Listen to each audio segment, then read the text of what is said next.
Pak US చెలిమి continue అవుతూనే ఉందా? మధ్యలో వచ్చిన కేవలం విరామమేనా? మొన్న పాక్ పై భారత్ దాడి చేస్తుంటే జడుసుకుని భారత్ ని కాల్పుల విరమణకు ఒప్పించిన అమెరికా అసలు ఉద్దేశమేంటి? ఇప్పుడు ఏకంగా పాక్ ఆర్మీ చీఫ్ మునీర్ కి అమెరికా సైనిక వార్షికోత్సవాలకు పిలుపా? ఇదెక్కడి వింత విడ్డూరం? అసలేంటి అమెరికా పాక్ మధ్య గల అక్రమ సంబంధం? వీరిద్దరికి అంతటి సంబంధ బాంధవ్యాలేంటి? దీనిపై కాంగ్రెస్ కామెంట్ ఏంటి? అంతర్జాతీయ దౌత్య సంబంధాల నిపుణుల మాటేంటి?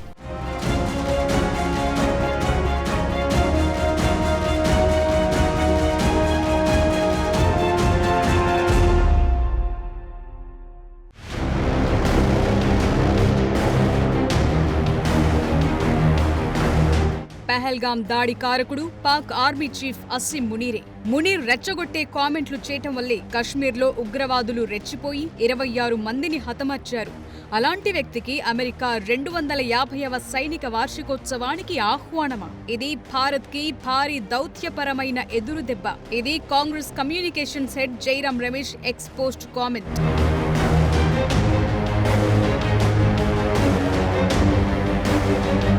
ఒక పక్క పాకిస్తాన్ని ఒంటరి చేయటానికి భారత్ తన అఖిలపక్ష ప్రతినిధులను 33 రాజధానులతో పాటు యూరోపియన్ యూనియన్ కి సైతం పంపింది. ఇప్పుడు ఈ ప్రయత్నమంతా బూడిదలో పోసిన పన్నీరేనా అంటే అదే నిజమని తెలుస్తోంది. జూన్ 14న వాషింగ్టన్లో జరిగే యుఎస్ సైనిక కవాతులు Pakistan army chief general Munir పాల్గొనబోతున్నారు. ఈ సందర్భంగా ఆయన పెంటగాన్ అధికారులతోనూ సమావేశం కాబోతున్నారు. ఇందులో కొసమెరుపేంటంటే ఆ రోజు అధ్యక్షుడు ట్రంప్ 79వ పుట్టినరోజు కావటం.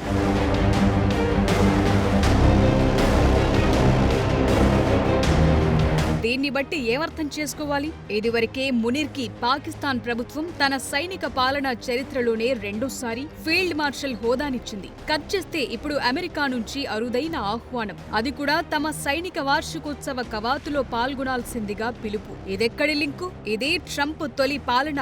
పాకిస్తాన్ తన ఉగ్ర బుద్ధి మార్చుకోకుంటే $1 బిలియన్ సాయాన్ని కట్ చేస్తానని బెదిరించింది. ఇప్పుడేంటి కొత్త ట్విస్ట్? అంతగా మునీర్ ఏం సాధించాడని? ఆపరేషన్ సింధూర్లో ప్లాన్స్ లేవ్, ప్రేయర్స్ మాత్రమే ఉన్నాయంటూ చేతులెత్తేసిన ఈ సైన్యాధ్యక్షుడికి ఇంతటి భారీ గౌరవమా? ఏంటి విలువైన ఆహ్వానం? ఎవరికీ అర్థం కావటం లేదు.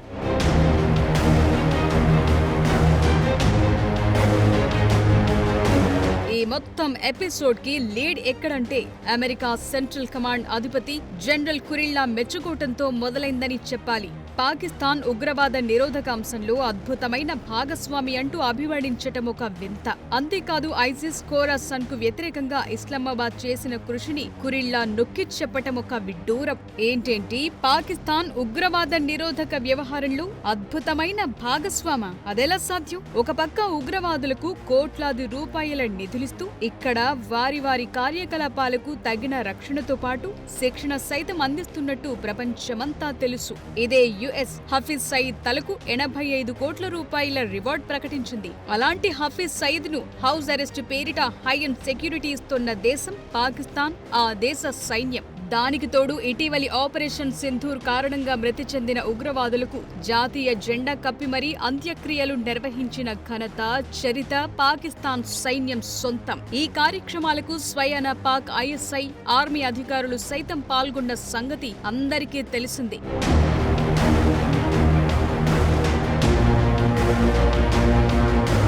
ఇక పెహల్గాం ఉగ్ర సూత్రధారి కసూరిని ఐక్యరాజ్య సమితి టెర్రరిస్టు జాబితాలో చేర్చింది. ఇతడు పాకిస్తాన్ మర్కజీ పార్టీ ర్యాలీలో బహిరంగ ప్రదర్శన చేయటమే కాకుండా భారత వ్యతిరేక వ్యాఖ్యలు చేశాడు. ఇక మరో లష్కరే ఉగ్రవాది అమీర్ హంజా జమ్మూ కశ్మీర్, పంజాబ్ బనేగా పాకిస్తాన్ అంటూ బహిరంగ ప్రకటనలు చేస్తున్నాడు. అయినా పాక్ ప్రభుత్వం, సైన్యం చోద్యం చూస్తోంది. ఇక Bharat most wanted terrorist Masood Azhar ఏకంగా భారత్ కి వ్యతిరేకంగా జిహాదీ కవిత్వం వినటానికి రమ్మంటూ బెహవల్పూర్ ఊరువాడ ఫ్లెక్సీలు ఏర్పాటు చేసుకుంటూ సహకరిస్తోంది పాక్ ప్రభుత్వం కమ్ సైన్యం. అంతేనా, అతడు సోషల్ మీడియా వ్యాప్తంగా జైషేకి నిధులివ్వమని ప్రచారం చేస్తుంటే కట్టడి చేసిందే లేదు. పైపెచ్చు తనకు ఐఎంఎఫ్, వరల్డ్ బ్యాంక్ నుంచి వచ్చే నిధుల్లోంచి ఏకంగా 14 కోట్ల రూపాయల నిధులిస్తోంది.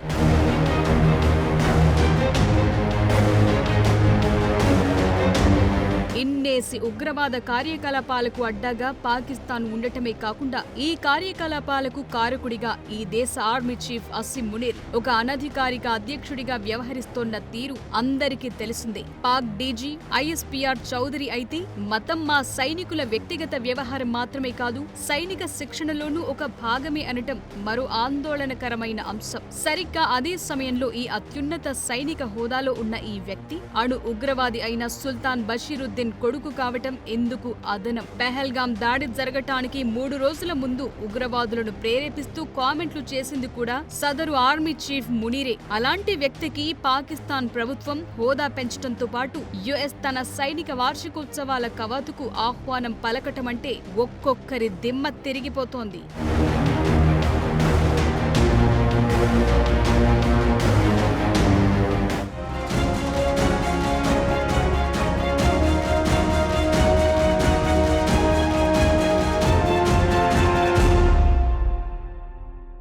బేసిక్గా ఇలాంటి సైనిక వార్షికోత్సవాలకు ప్రపంచంలోనే అతిపెద్ద సైనిక వ్యూహకర్తలకు ఆహ్వానం లభిస్తూ ఉంటుంది.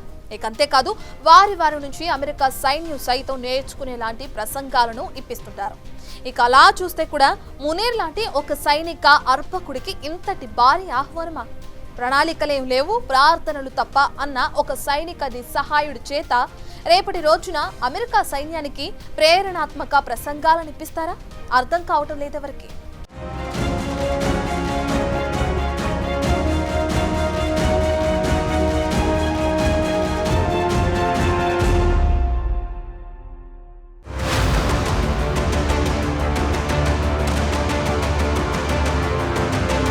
అదేమంటే భారత్ పాక్ తమకు 2 కళ్లలాంటివన్న యుఎస్ వింత పోకడ. గతంలో ఇదే ట్రంప్ పాక్ టెర్రరిస్ట్ యాక్టివిటీస్ కి పాల్పడితే తాట తీస్తానన్న రేంజ్ లో వార్నింగ్లిచ్చారు. అదే ఇప్పుడు తన బర్త్డే పార్టీకి పిలిచినంత ఈజీగా ఒక సైనిక వార్షికోత్సవ కవాతుకు పిలవటం దీంతో పిచ్చెక్కిపోతోంది ఒక్కొక్కరికి. మీరంతా ఊహించుకున్నట్టు యుఎస్ పాక్ మధ్య ఎడబాటు ఉందనుకోవటం కూడా ఒక పొరబాటే అంటారు దక్షిణాసియా వ్యవహారాల విశ్లేషకుడు కుగల్మాన్. జనరల్ మునీర్, జనరల్ కురిల్లా 2 ఏళ్లలో 3 సార్లు కలిశారన్న కొత్త సమాచారం లీక్ చేశారు. సాధారణంగా యుఎస్ పాక్ సైనిక సంబంధాలు బలమైనవంటూ ట్వీట్ చేశారాయన.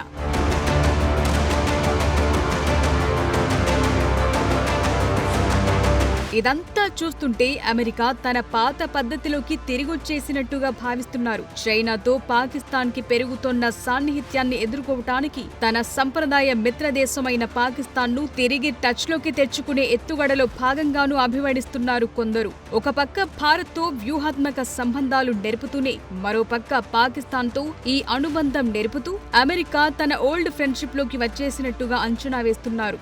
రీసెంట్ గా ట్రంప్ భారత్ పాక్ మధ్య యుద్ధాన్ని ఆపింది తానేనంటూ ఏకంగా యుఎస్ కోర్టుల్లోనే చెప్పుకున్న పరిస్థితి. ఈ ప్రచారాన్ని భారత్ గట్టిగానే తిరస్కరించింది. దానికి తోడు భారత్ జీరో టారిఫ్ కంట్రీగా తమకు ఆఫర్ ఇచ్చినట్టు స్వయం ప్రకటనలు చేశారు ట్రంప్. అంతేకాదు భారత్ లో తయారీ ప్రారంభించిన యాపిల్ ని సైతం బ్లాక్ మెయిల్ చేశారు. అంతేనా, ఇటీవల మన విద్యార్థులను సైతం తీవ్ర స్థాయిలో వేధిస్తూ భారత్ కి వ్యతిరేకంగా ఏ చిన్న అవకాశం దొరికినా వదలకుండా దంచికొడుతున్నారు. మరోపక్క భారత్ మార్కెట్ ని ఆశించి $100 బిలియన్ వాణిజ్య ఒప్పందాలు చేసుకుంటూ ద్వంద్వ నీతి ప్రయోగిస్తున్నారు ట్రంప్.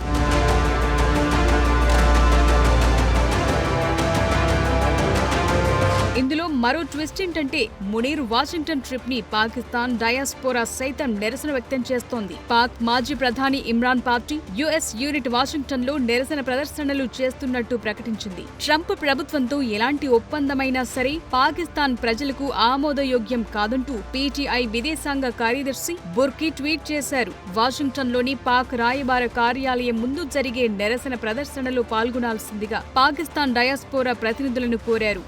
దీనంతటిని బట్టి చూస్తే ఏమనర్థం చేసుకోవాలి? పాక్ యుఎస్ తిరిగి ఓపెన్ అప్ కావటాన్ని ఎలా అర్థం చేసుకోవాలి? ఇదే దక్షిణాసియా వ్యవహారాలను ఏ మేరకు ప్రభావితం చూపిస్తాయన్నది అంతు చిక్కటం లేదు. ఒక పక్క చైనా యుఎస్ మధ్య భయంకరమైన వాణిజ్య యుద్ధం జరుగుతోంది. ఇటీవల తన అరుదైన లోహాలను అమెరికాకు సరఫరా చేసేది లేదంటూ తెగేసి చెప్పింది చైనా. ఈ సందర్భంలో పాక్ ని అడ్డుపెట్టుకుని చైనా మెడలు వంచాలని చూస్తోందా అన్న అనుమానాలకు ఆస్కారం ఏర్పడుతోంది.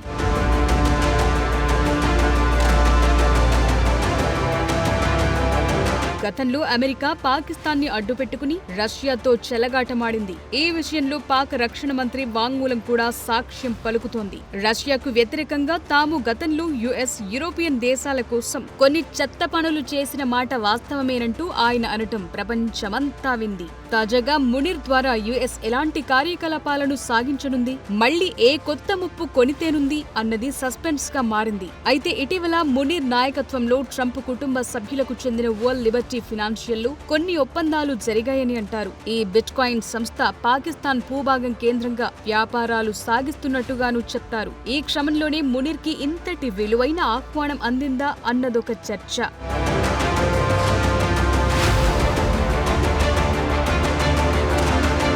వీటన్నిటినీ బట్టి చూస్తే వచ్చే రోజుల్లో మునీర్ పాక్లో మరింత ఎత్తులకు ఎదిగినా ఆశ్చర్యం లేదంటున్నారు. అంతేకాదు, ఇటు చూస్తే బలూచిస్తాన్ స్వేచ్ఛ పోరాటం, మరోపక్క సింధ్ ప్రజల తిరుగుబాటు, మొన్న సింధ్ హోంమంత్రి ఇంటిపై స్థానికులు దాడి, మంత్రి ఇంటినే తగలబెట్టినంత దారుణమైన ఘటనలు. దీంతో పాకిస్తాన్ వ్యాప్తంగా ఇటు ప్రభుత్వం పట్ల, అటు సైన్యం పట్ల తీవ్ర నిరసన ప్రదర్శనలు జరుగుతున్నాయి. దీంతో చైనా సైతం హ్యాండ్ ఇచ్చేలాంటి సిట్యువేషన్. ఈ క్రమంలోనే మునీర్ నాయకత్వంలో పాక్ అమెరికాతో తిరిగి కొత్త చెలిమి కోరుకుంటోందా? ఇది ఇరుపక్షాలకు ఆవశ్యకంగా మారిందా అన్నదొక చర్చగా మారింది.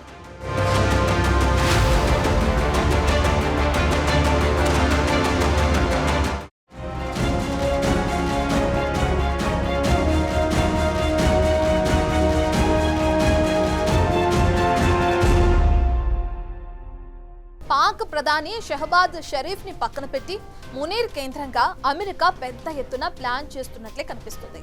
వచ్చే రోజుల్లో మునీర్ మరింత పెద్ద పదవులకు ఎదిగినా ఆశ్చర్యం లేదన్న మాట వినిపిస్తుంది. మునీర్ ట్రంప్ కుటుంబ సభ్యులతో మరింత వ్యాపార సంబంధాలు ఏర్పరచుకుంటూ క్రమంగా పాక్ పాలనా యంత్రాంగాన్ని ఆక్రమించే అవకాశాలు లేకపోలేదంటున్నారు నిపుణులు. For more videos like this, subscribe Big TV channel.